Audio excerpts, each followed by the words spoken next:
The night Elara Voss saved a man's life was the same night her own life stopped being safe. It started the way most disasters do, quietly. The Meridian was the kind of restaurant where people like Elara did not eat. They worked. They carried plates worth more than their rent. They smiled at people who never smiled back, and they kept their eyes down because that was the only way to keep the job. Elara had worked the dinner floor for 3 years, and in those 3 years she had learned exactly 2 things. The customer was always right, and the truth never mattered when money was talking. Hit the subscribe button, like and comment if you enjoy watching this video. Thank you. She was balancing a tray of crystal glasses near the east corridor when she heard it. Not a shout. Not a scream. Just a sound, low and wet and wrong, like something caught in a pipe that was trying very hard to move but couldn't.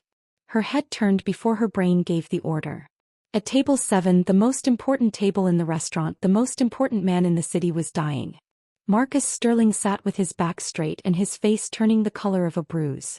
His hands were at his throat. Not grabbing it. Pressing into it. His fingers had gone white at the knuckles. Around him, 12 dinner guests sat frozen. People worth millions between them, people who could buy hospitals and fire politicians, people who had survived boardroom wars and hostile takeovers and stock market collapses. Not one of them moved. Not one of them knew what to do. They just stared. Because when death shows up wearing a $3,000 suit in a room full of chandeliers, nobody knows the right response. Elara's tray hit the floor before she realized she had dropped it. She moved through the crowd the way water moves through a crack. Fast, low, certain. She had taken a first aid course 4 years ago in a community center basement with flickering lights and a plastic dummy that smelled like mildew. He had never used it. He had never thought she would need to. But the body remembers things the mind forgets, and her arms knew exactly what to do before she reached him. She came up behind Marcus Sterling and wrapped her arms around him from behind, locking her hands just below his chest, and she pulled. Hard. The first thrust did nothing. The second made him grunt. The third. A piece of food shot across the table and landed on the white tablecloth like a small, ugly confession. Marcus Sterling collapsed back into his chair, gasping. His chest heaved. Air rushed in and out of him in great tearing gulps. Color came back to his face slowly, like a tide returning. Elara stood behind him, her hands still trembling, her uniform damp with sweat she hadn't noticed. She leaned forward. Sir. Her voice was barely a sound. Can you hear me? You're going to be okay. He turned his head. His eyes found hers. They were dark, those eyes. Very dark, the kind that held things without showing them. He looked at her for only 2 seconds. Maybe 3. Then a commotion hit the room like a wave. Victor Hale came first. The restaurant manager had been in the private dining room when the incident started, entertaining a city council member, doing what Victor always did, positioning himself. He arrived in the main room like he had been there the whole time, smoothing his jacket, reading the scene in one glance. He saw Marcus Sterling breathing. He saw the stunned guests. He saw Elara standing behind the billionaire's chair with her hands still out in front of her. And then Bianca Loron arrived. Bianca was not technically a guest that night. She was the kind of woman who appeared at important events the way perfume does, without invitation, somehow impossible to ignore. She was Sterling's ex-girlfriend, or close enough to it, and she had been seated 2 tables over with a fashion investor and 3 glasses of champagne. She had not moved during the crisis. Elara had not seen her move. But now she was there, right there, appearing from the corner of the crowd, and her hand was on Marcus Sterling's shoulder, and her voice was already performing. Marcus. Oh God. Marcus, are you all right? I got to you as fast as I could. Victor stepped in front of Elara like a door slamming shut. Get back to the kitchen. His voice was low and tight and very deliberate. Not angry. Controlled. The way a man sounds when he has already decided something and is simply executing it. You've done enough damage here. Elara opened her mouth. She didn't get a single word out. I did it, Bianca said. She said it clearly. She said it to the table, to the guests, to the 2 members of Marcus Sterling's security detail who had just pushed through the main doors. She said it like she had said it 1,000 times before, like a woman who knew how statements work when there are witnesses. I performed the Heimlich. Someone call an ambulance. He needs to be checked. The room shifted the way rooms do when a narrative takes hold. It is a physical thing, that shift, a collective lean, a group exhale, A reorganization of what people will remember later when they are telling the story. And the story was already being written. Elara could see it. She could feel it happening around her like a tide pulling the ground from under her feet. No. She stepped forward. No. I was the one. I was standing right here. I performed the maneuver. She wasn't even. You. Victor turned to her slowly. There was something cold in his face that she had never seen before in 3 years of working beside the man. Not anger. Something worse. Something that looked like a decision that had already been made a long time ago. You almost killed him with your clumsiness. You dropped a tray of crystal right here on this floor. You could have caused an accident. You're lucky Mr. Sterling's not asking for damages. He pointed toward the corridor. Get out of this room. And if I see you out here again tonight, I will call the police. The security detail was already flanking Marcus Sterling. A woman in a dark blazer was speaking into an earpiece. One of the guests had a phone out. Someone was already looking at Bianca the way people look at heroes, like she had been made for this moment. Marcus Sterling said nothing. He was breathing. He was watching. And when Elara looked at him, really looked at him because it was the last thing she could think to do, he met her eyes for exactly 1 second. Then he looked away. Or someone made him look away. He couldn't tell which. It didn't matter. She left. She didn't go to the kitchen. She went to the back hallway and then through the fire exit and out into the alley, and then she kept walking until the cold air hit her face hard enough to make her eyes water. She told herself it was the cold. She had made it 3 steps into the rain before she felt it. Something small and hard in her left palm. She had closed her fingers around it without thinking during the rescue, the way you grip things in a crisis without knowing you're gripping them. She opened her hand. It was a bracelet. Silver. Slim and flat and engraved along the inner edge with a series of tiny letters she had to tilt toward the streetlight to read. It was a medical alert bracelet, the kind that looked like jewelry but wasn't. The kind that listed conditions and blood types and emergency contacts. It had Marcus Sterling's initials on the clasp. It had snapped free during the maneuver and landed in her palm, and she had held on to it without knowing. He stared at it. He had proof. A piece of jewelry doesn't snap off a man's wrist unless you're right behind him, close enough to have your arms wrapped around him. Close enough to save him. The bracelet was physical evidence. Undeniable, time-stamped by the moment it broke, linked to a body that had been in distress. Nobody would have that bracelet except the person who was actually there. Elara looked up. Through the rain-blurred window of the restaurant, in the warm amber light on the other side of the glass, she could see the room reorganizing around a lie. Bianca Laurent was standing beside Marcus Sterling's chair, one hand still on his shoulder, laughing softly at something someone had said. The press people Victor had let in through the side door were already pointing cameras. A reporter was checking her lipstick in a phone screen. Sterling himself sat still, and from here through the water and the glass, Elara could not read his face. Could not tell if he believed the lie. Could not tell if he even cared. She closed her fingers around the bracelet. She walked. Her apartment was a 20-minute bus ride from the Meridian, but she walked the whole way. Not because she couldn't afford the fare. Because she needed to think, and thinking required movement, and moving required putting one foot in front of the other, and that was the only thing she could reliably do right now. The rain didn't stop. She didn't stop. By the time she climbed the stairs to her floor, her uniform was soaked through and her shoes squeaked on every step like a question she couldn't answer. She sat on the edge of her bed. She put the bracelet on her nightstand and looked at it under the lamp. Tomorrow, she decided. Tomorrow she would go back. She would talk to the press office or the police, or even directly to Marcus Sterling's people. She would show them the bracelet. She would explain the physics of it, how a maneuver like that at close range at that angle would have snapped the clasp. She would be calm. She would be clear. She had done nothing wrong. She was still running through what she would say when the knock came. 3 beats. Hard and even. Not a neighbor. Not a delivery. The kind of knock that announces weight behind it. She sat very still. Silence. Then a shadow moved under the door. Not quick, slow, deliberate, the kind of movement that says I am not in a hurry because I don't need to be. The voice that came through the wood was low and flat and completely without warmth. We know you have it, Elara. And we know what you saw. Give us the bracelet and we'll call it a misunderstanding. Her lungs stopped working for a full second. Or don't. Pause. Short. Surgical. And you'll wish you had let him choke.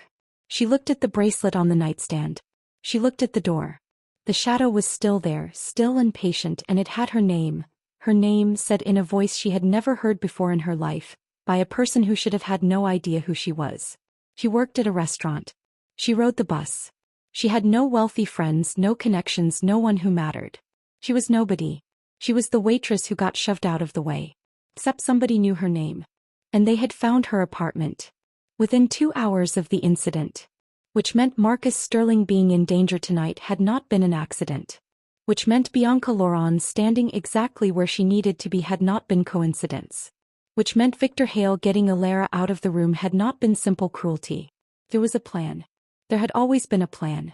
And Elara had walked right into the middle of it by saving the wrong man at the wrong moment and then holding on to the one thing that could prove all of it. She pressed her back against the wall beside the nightstand. She could hear breathing now through the door. Or maybe she was imagining it. Her heart was too loud to be sure. Last chance. The voice again.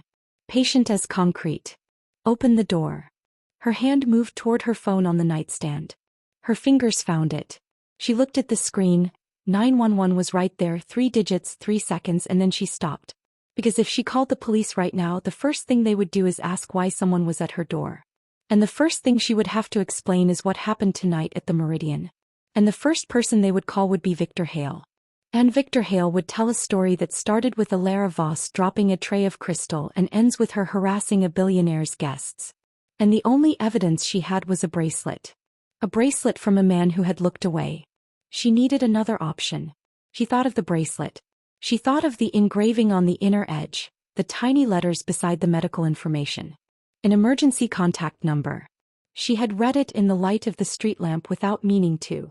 She had a memory for numbers. Had always had a memory for numbers. It was one of the things her mother used to say about her when she was small before the money ran out and her mother stopped saying things. She remembered the number. She didn't know whose it was. It wasn't labeled. Just a sequence of digits beside a tiny engraved asterisk. The kind of number you put on something like this when you wanted to reach someone private, someone outside the normal chain. The knock came again. Harder this time. The door shuddered in its frame. Elara. She dialed. It rang twice. Then the line opened and there was breathing on the other end and then a voice. Different from the voice at the door, different in every way, low but not flat, careful but not cold. Said. Who is this? It was not a question. Came out like a statement, like a fact being checked. Like a man who was already awake, who had already been told something was wrong, who was waiting to find out exactly how wrong. Elara pressed herself harder against the wall. The shadow under the door shifted. She could hear something now, a sound like weight settling, like a person deciding. My name is Elara Voss, she whispered. I'm the woman who saved Marcus Sterling tonight. I have his medical bracelet. And there is someone outside my door who wants to make sure I don't talk to anyone. The silence on the other end lasted exactly 4 seconds. Don't open the door. I wasn't going to. What's your address? He gave it. Her voice didn't shake. She didn't know why it didn't shake. Maybe there was nothing left to shake with. Stay away from the windows. Don't make any sounds. Keep this line open. Pause. Then quieter, like a man thinking out loud. I knew she wasn't the one. Elara didn't ask who he meant. She already knew. The knock at the door stopped. Which was somehow worse than when it was happening. Silence after a threat is not safety. It is the moment before the next move, the breath before the word, the second of stillness that precedes the thing you didn't see coming. Elara knew this the way she knew bus schedules and how to carry 4 plates with 2 hands and how long it takes for a kitchen bruise to fade. She knew it in her body. She kept the phone pressed to her ear. On the other end she could hear movement. She could hear the muffled punch of footsteps on a hard floor, the soft click of a door, the particular acoustic signature of a large room, marble maybe or polished concrete. She could hear someone else speaking in the background, quick and low, the way assistants speak when they are managing urgency. Are they still out there? The voice asked her. She looked at the shadow under the door. It was gone. I can't tell. Describe what you can see from where you are. Nothing. My door. My nightstand. I'm against the wall. Good. Stay there. Then, you dropped a tray. Victor said you were responsible for the disruption. I dropped a tray because I ran to help she caught herself. I ran to help him. The tray dropped because I moved fast. I did the Heimlich. Bianca Lauren was not within 10 feet of him when he was choking. I have his bracelet because it snapped off my wrists when I performed the maneuver. Another silence. Torter. I believe you. 3 words. And something happened in her chest that she hadn't expected. Not relief exactly, not quite, but something adjacent to it. Something that felt like a knot she had been carrying since the rain, loosening one small, critical thread. Then why? She started. Because he didn't know, the voice said. He was still in shock. He was still being managed. They had him surrounded before he could think. A beat. They have been positioning around him for 6 months. Tonight was not an accident. The choking was not incidental. The cold moved through her again. Different cold this time, not rain, not fear exactly. The cold of a fact landing. Someone made him choke? Someone ensured he would be in a position where only one specific person could reach him in time. And that person was supposed to be Bianca. She was supposed to be the hero tonight. Pause. You were not supposed to be there. I work there. You weren't supposed to be on that side of the floor at that time. Someone moved your station. He said it simply, like it was information he had already gathered. Victor Hale moved your assignment 90 minutes before service. He put you on the east corridor away from table 7. But you heard it anyway. She remembered the assignment change. Victor had told her at 5:30, bored, barely looking at her, telling her the east corridor needed a second hand for a private party. She had thought nothing of it. She was not supposed to think anything of it. Who are you? She asked. My name is Daniel Reeve. I work private security for Marcus Sterling. I have for 11 years. Then why aren't you with him right now? The pause this time was different. Not calculating. Something closer to tired. Because, he said, 3 weeks ago I told Marcus that I believed someone in his inner circle was running an operation against him. I gave him names. I gave him evidence. And 2 days later I was reassigned to a holding position pending review. A beat. The people who are currently with him are not the people I trust. Elara closed her eyes for a second. She was a waitress. She was a 26-year-old woman who had $60 in her checking account and a lease that expired in 3 months, and no one to call in a situation like this, no one at all. And somehow she was holding the one physical object that connected a billionaire's near-death to a conspiracy that a trained security professional had been removed for trying to expose. She was holding it in an apartment that a stranger with a flat voice had found inside of 2 hours. Mr. Reeve, she said. Daniel. Daniel. She looked at the bracelet on the nightstand. How long until someone gets here? 8 minutes. Maybe 7. And if whoever was at my door comes back before then? Another silence. And in that silence she heard him making a calculation. The same kind of calculation she had made in the east corridor when she heard a sound that was wrong and decided what to do about it. Then you're going to have to make a choice about that bracelet. What choice? They want it because it proves Bianca wasn't there. But it also proves something else. Something on the inner edge next to the medical information. Did you read the full engraving? She reached out and picked up the bracelet. She tilted it under the lamp the way she had done under the streetlight, and she read past the initials, past the blood type, past the emergency contact number she had used. And there at the very end 6 characters she had dismissed as part of a date or a serial number, she now read as what they actually were. A vault code. He stared at it. What is this? She said. That, Daniel said quietly, is the access code to a private server. One that Marcus had embedded on his medical bracelet 6 months ago when he started to suspect something was wrong. Information he didn't trust to any device, any safe, any person. Just something he wore on his wrist every day, hidden in plain sight. What kind of information? The kind that ends careers. The kind that ends people. His voice was completely steady. The kind that 3 different powerful people in that restaurant tonight would do anything to make sure never reaches a courtroom. Elara set the bracelet down very carefully. A knock came again. Different door. Not the front. The window beside the fire escape. Not a knock. A tap. Deliberate. Single. The kind that says, I'm already here. I've been here. I came up the outside. She didn't move. She didn't breathe. Elara. Daniel's voice, fast and low. Do not go near that window. My team is 90 seconds out. I need you to do exactly one thing. What thing? I need you to decide right now whether you're going to hand that bracelet to the people I'm sending, or whether you're going to use the code yourself, right now from your phone, and start uploading whatever's on that server before they can get to it. The tap at the window came again. Slower. Those are my 2 options, she whispered. Those are your 2 options. If you hand it to my team, it becomes evidence in a chain of custody that rich people with good lawyers can delay for years. If you use the code, whatever's on that server goes public in minutes and it can't be taken back and no one will be able to suppress it. But you will have made enemies that make the person at your window look like a minor inconvenience. The fire escape creaked. Elara. 60 seconds. She looked at the bracelet. She looked at the window. She looked at her phone. 3 years carrying plates. 3 years keeping her head down. 3 years watching money move through a room and doing her job and staying invisible and not asking questions and not making trouble and not being seen. And she had heard a sound. A small wet wrong sound. And she had moved. He picked up the bracelet. She looked at the code. The window shifted.